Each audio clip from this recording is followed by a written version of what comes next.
Hi, I'm Paul Morin with the Energy Conservatory, and this DG1000 quick guide video will help you get started. So this is showing the back and the top of the gauge. You can see there's 4 magnets on it, rare earth magnets that'll stick to the new gauge board. So the new gauge board is set up so it will use the magnets instead of Velcro. And then the sticker shows the model number, serial number, calibration date, etc. And then on the right side here is the battery compartment, and there are two 18650 lithium ion batteries, and there's over 15 hours of charge on a full charge, 15 hours of use. And if you're using Wi-Fi, it'll be slightly less at about 12 hours of use. So you'll need depending on your use, you'll need to keep an eye on that and charge it up periodically.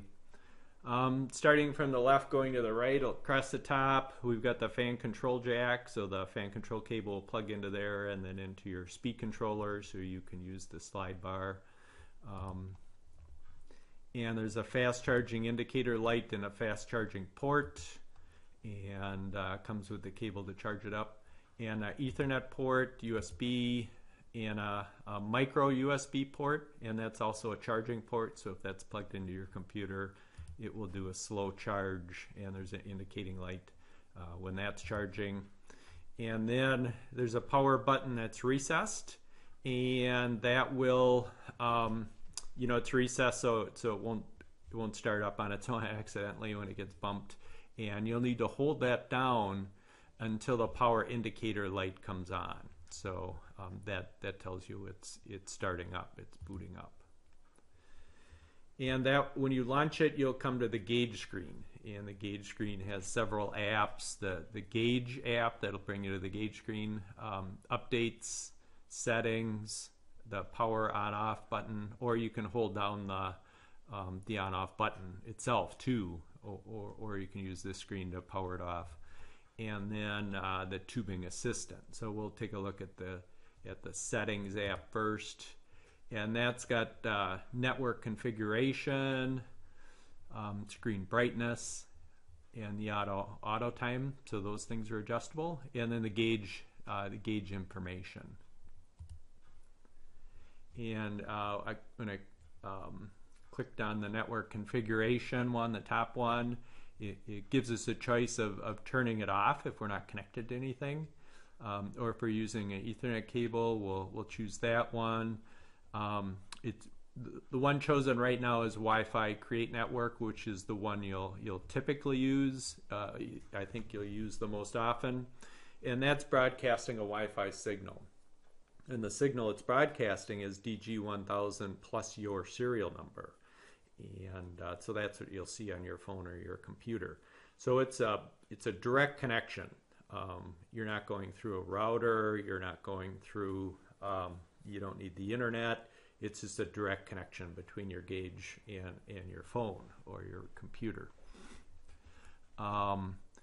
If you want to connect to the internet, to a router to do updates, then you'll choose the join network mode, which is the next Wi-Fi join network mode.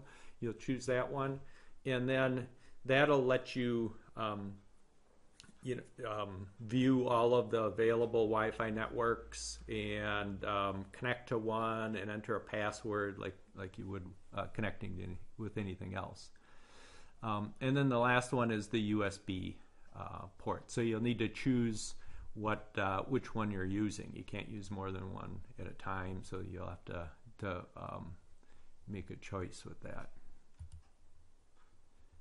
Okay, and then we can scroll down, and it's got language choices, so you can choose between English, German, Spanish, French, Norwegian, Portuguese. Those are the ones we've got in there so far.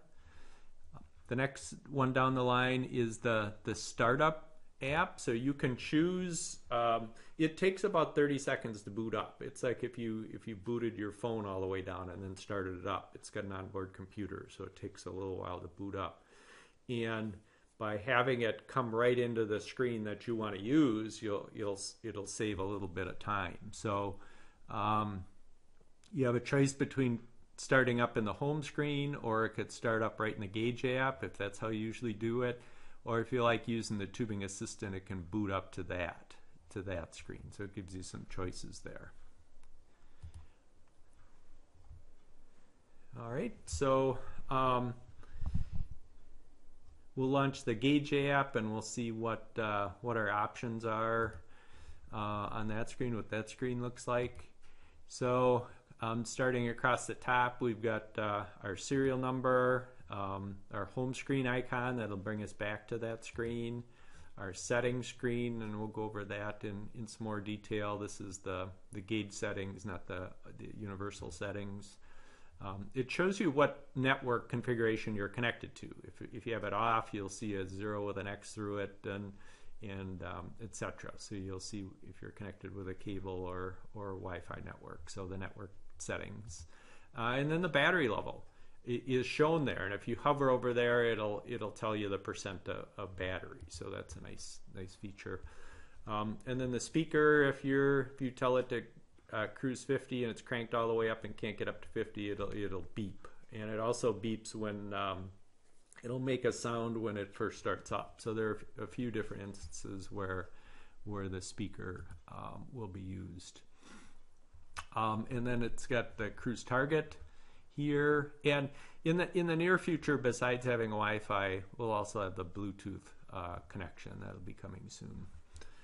There's a cruise 50 target here, and you can choose between multiple cruise targets, or you can enter your own cruise target in if you want.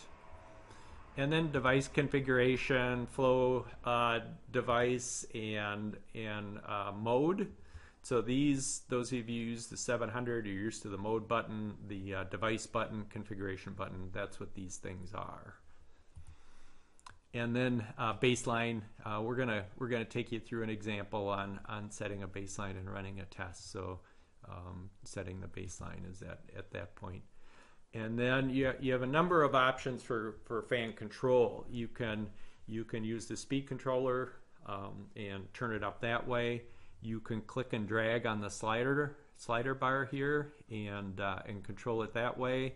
Or you can use cruise. You can hit this green button and that will start the cruise.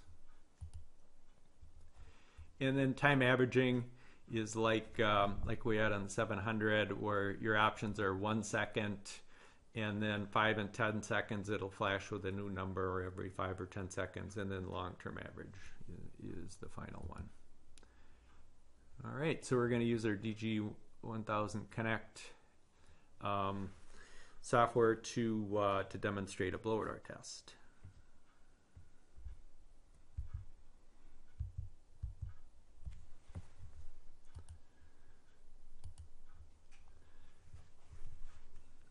All right, so this is our screen, and we'll go through the tubing assistant, and we're doing a building air tightness test, so we'll choose that one.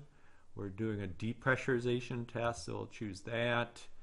We're inside the building, we'll choose that option, and we're using a Model 3 blower door fan. So now what that did is it tells us where to connect the tubing and where that tubing goes to. So reference on channel A goes to the outside, input on channel B goes to the Model 3 fan. And then I'll click our start icon here. Now it'll bring us to that home screen.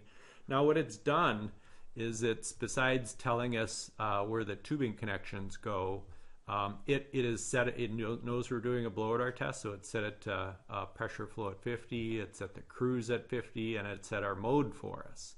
So all we need to do is change our configuration, and we've got ring B on is what we're going to use, so that that's all set for us there. So that's kind of nice. It sets up your gauge for you and saves you a little time by stepping through that tubing configuration.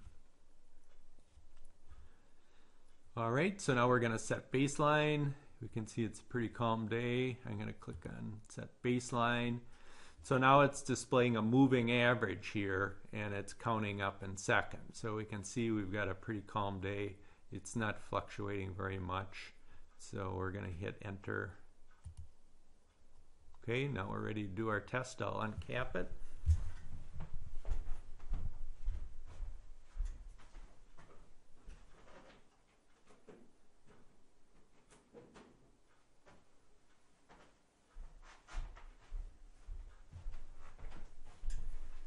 Oh, and I'm going to enter in our volume here so we can look at air changes per hour. So we could enter area volume. Our fan adjust rate is here. On calm days, we can go up with that. I'll just click on that. It's turned up all the way because it's a pretty calm day. On windy days, you want to turn that down a little bit. So our fan adjust rate and our units, we can change here to either metric or inches of water if we want to. So I'm going to enter the volume here. We're at about 20,000.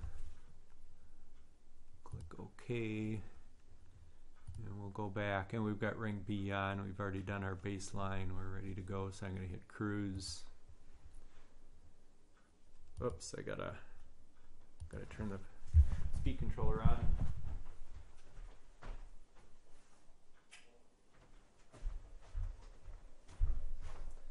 Teachable moments, right?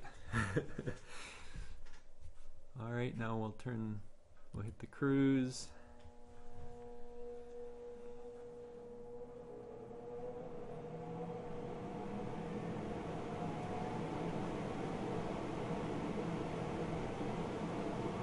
Okay, we're getting up near 50.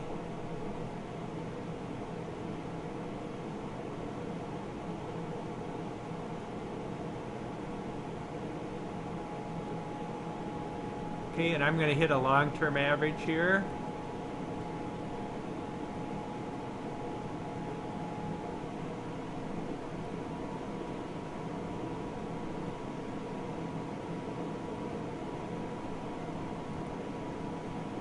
And I'm going to change to air changes per hour.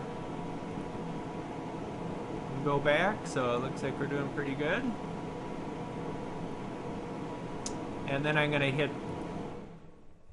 hold. So what hold does is it turns the fan off and it locks in our display. So we could have done that either in air changes per hour or CFM 50. Hit the hold button, it shuts the fan off and locks our screen. Okay, so that's it.